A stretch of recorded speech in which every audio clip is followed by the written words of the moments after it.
What? What do you mean what? What's with that stupid grin on your face? Well,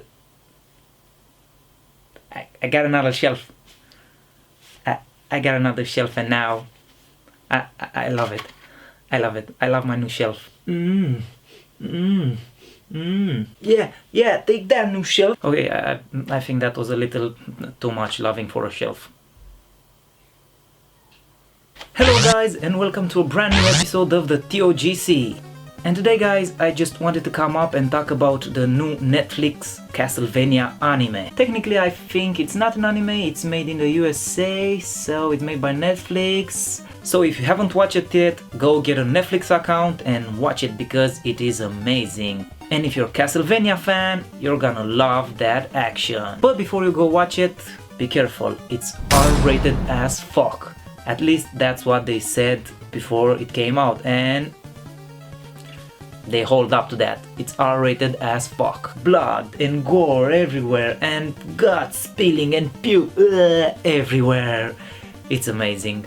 I personally am a huge Castlevania fan, and as a tribute to that, I'm gonna make a super quick review of the Castlevania Gameboy Games to see if they match up to the horror and gore that is Castlevania Netflix. I mean, Netflix's Castlevania, yeah.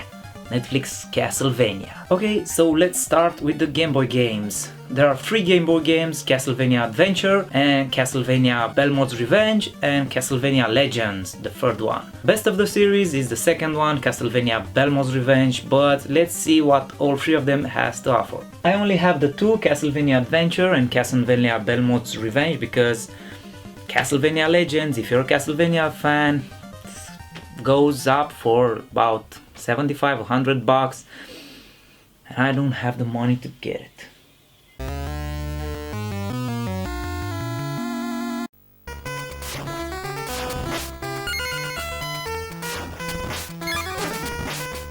Castlevania Adventure is a game that hits you with its nice big sprites when you first power the game, and you think to yourself, wow, another good Castlevania game.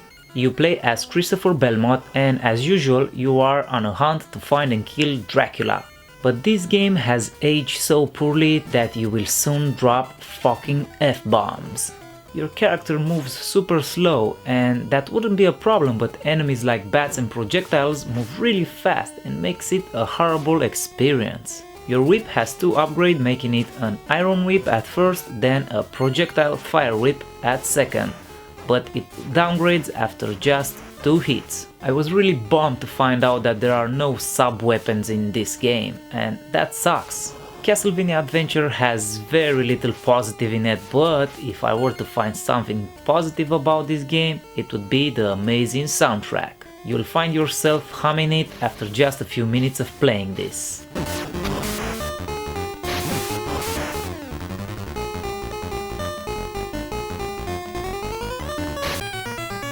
Now let's move over to the second game. Castlevania 2 Belmod's Revenge is a hidden gem. Everything has been upgraded since the last game, making it freaking beautiful. This time around they added the sub-weapons and still they kept an amazing soundtrack. Your whip is still upgradable 2 times, and the second one gets you the fire projectile whip, but this time it doesn't downgrade so easily. Only a certain enemy type can do that, and as sub-weapons you get the axe and the holy water. When you first start the game, you get to choose from 4 levels from the start, each with their own theme. Crystal Castle, Rock Castle, Plant Castle and Cloud Castle. One thing I enjoy in Rock Castle is that when you whip the candles, the area actually goes dark, so candles actually work like candles. Now that's really thinking way ahead of your time. This time around there's a pass-through system in place and lots of checkpoints, making the game very playable, and you will probably want to beat it.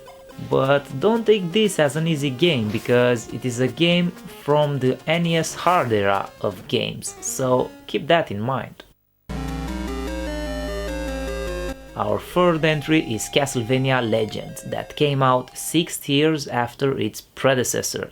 And even though it took that much, it didn't improve at all from the last time. I would actually say it's gotten worse. Legend tried to be different, but it failed, and this is a more expensive game than a good one. So you still got the upgradable whip, but this time the sub weapons are gone and are switched with soul weapons. These are pretty nice. You get one from each boss and you can change them on the fly however you want. But this is where the nice wears off, as you have another ability named Burning Mode that makes you invincible, and that makes every boss fight super easy. You just turn on Burning Mode and kick the hell out of every boss. The levels are huge, but they are a mess and they are super shallow with nothing to do in them. Sometimes when you go on a path for a long time you end up at a dead end, and that is okay, but there is no reward.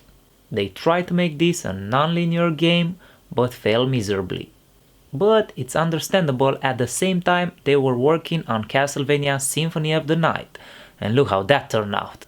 Koji Igarashi, the creator of Castlevania, was so upset with this game that he removes the game timeline from the official Castlevania timeline, as this was set before all other Castlevania games, and because of some dialogue in the game, it turns out that she was boning Alucard, the son of Dracula. And that would make the entire Belmod clan actually related to Dracula. And they couldn't have that now, could they? So in the end the game isn't bad, but it isn't good either. Has a modest soundtrack and nice graphic, but poor gameplay. So that was that for the TOGC, guys. I hope you enjoyed the super fast review for the Game Boy games and my thoughts on Castlevania Netflix show. And again, go watch it, guys. It's an amazing show. If you're a Castlevania fan, definitely must watch it.